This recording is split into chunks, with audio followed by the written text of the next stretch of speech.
Assalamualaikum warahmatullahi wabarakatuh. Bismillahirrahmanirrahim.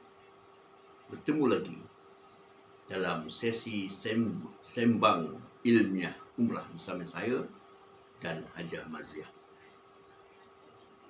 Pada minggu ini, kita akan meneruskan penelusuran kita tentang tata cara mengerjakan umrah. Kali ini kita akan memfokuskan kepada tata cara bertahallul. Bertahallul.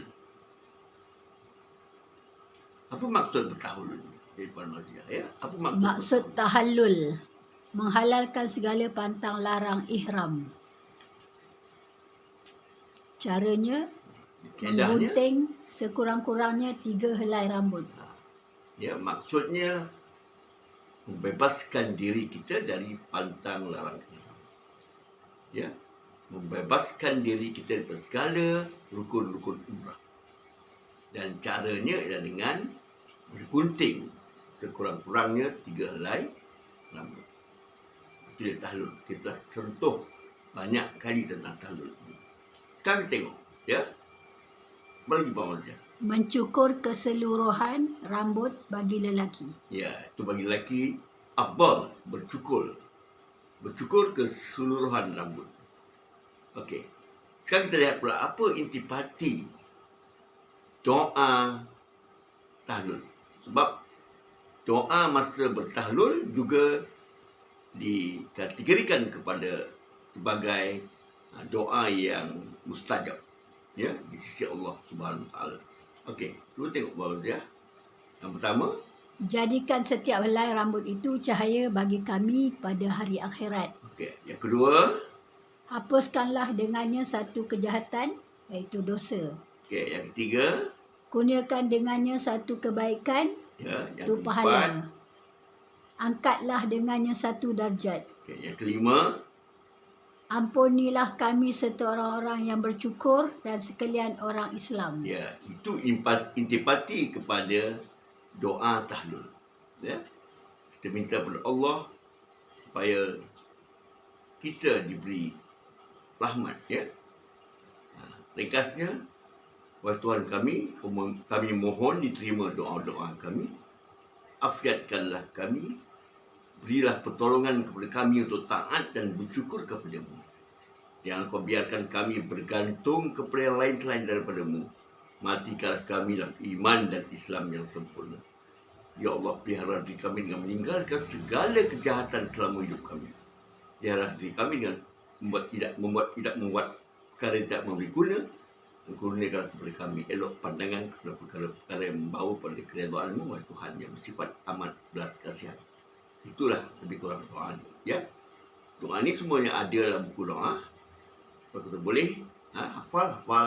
Kalau tidak, kita bacakan saja dengan 10 ayat. Okey.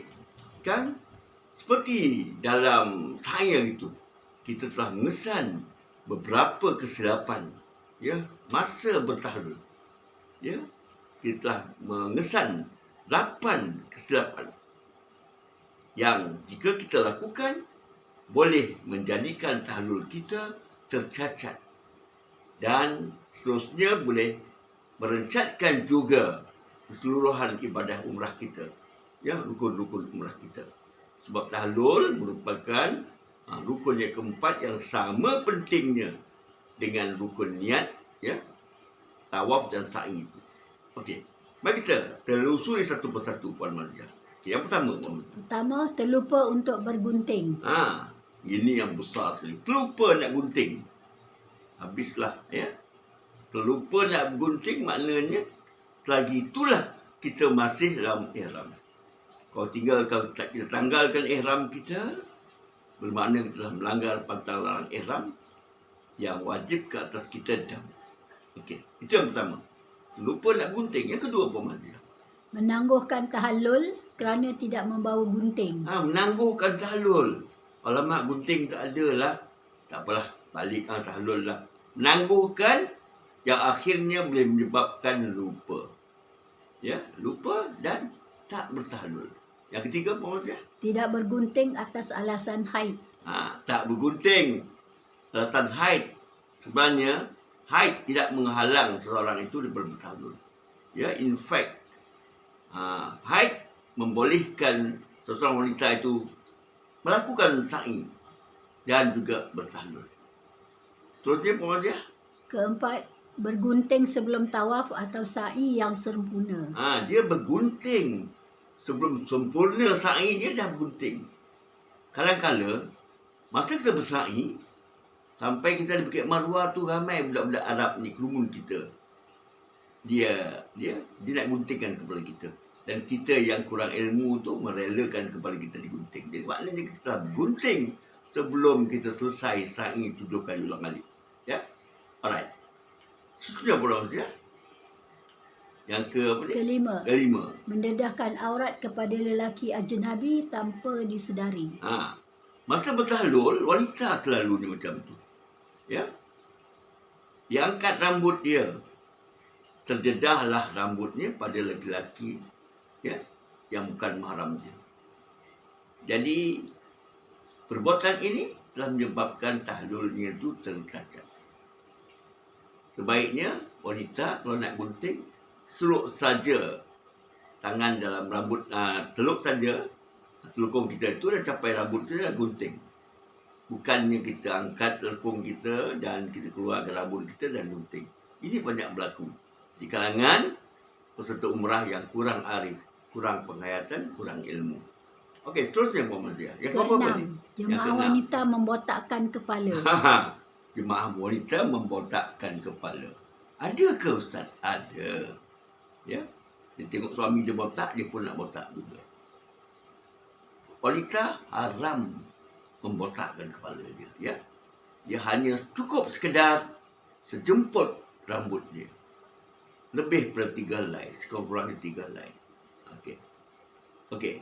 Yang ketujuh, mengguntingkan orang lain sedangkan diri sendiri belum bertahallul. Ini masalah. Dia gunting orang. Asyik menggunting orang. Orang tak buat gunting, bukan bangsa kita saja. Bangsa lain pun datang hulurkan kepala. Kita leka mengguntingkan orang, dan kita terlupa yang kita tu belum gunting. Dan kita ingat kita dah bergunting. Akhirnya, kita telah tidak bergunting dan kita masih berada dalam ihram. Ini kesalahan yang sangat berat. Okey. 8. Lupa berdoa. Doa ketika bertahallul amat makbul dan besar fadilatnya. Lupa berdoa. Seperti yang saya nyatakan selalu dalam sesi sembang ilmiah kita ni.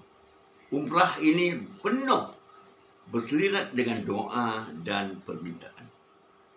Terlalu rugi seseorang yang melakukan umrah tidak mengambil kesempatan untuk berdoa. Sebab ya, pintu langit terbuka untuk menerima doa-doa mereka.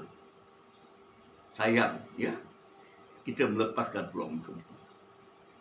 8 ya? Okey. Baik, seterusnya Puan Mazia. Apa ni? Ya. Selesai tahallul. Selesai tahallul. Apa kita buat selesai tahallul? Okey. Baik. Yang pertama tu, tamat pekerjaan umrah itu. Bila kita tahallul bermakna tamatlah kerja umrah kita. Selesailah. Bolehlah kita menanggalkan ihram kita seterusnya. Yang kedua, bebas daripada segala pantang larang ihram. Kita pun bebas dari segala pantang larang ihram yang 13 tu. Ya. Sebaik saja kita tahlul, kita bebas daripada perkara-perkara ini.